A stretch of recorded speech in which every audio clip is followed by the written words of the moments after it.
Vocabulary related to war. Pakistan Afghanistan के दरमियान कशीदा सूरत हाल है रमज़ान के इस महीने में, तो इस तरह के अल्फाज आप लोग सुन रहे होंगे आज अगर आप इंग्लिश न्यूज़ देखते हैं तो। कशीदा सूरत हाल इसे कहते हैं टेंस सिचुएशन, और अगर हालात बहुत ख़राब हैं, खौफ की ही फिजा है, तो इसे अलार्मिंग सिचुएशन कहेंगे। शहादत, एक होता है शहादत गवाही देना, उसे कहते हैं टेस्टमनी। एक होता है शहादत जिसमें वो अमल जिसमें एक इंसान अपनी जान कुर्बान करता है, तो इसे कहते हैं मार्टरडम।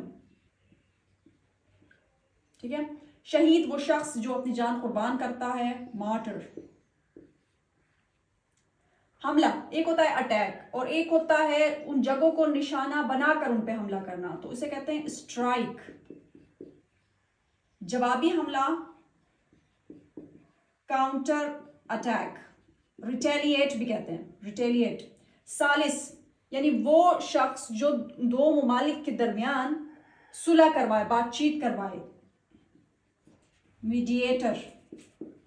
ठीक है, कफन, श्राउड, ताबूत, कॉफिन, तदफीन, बैरियल।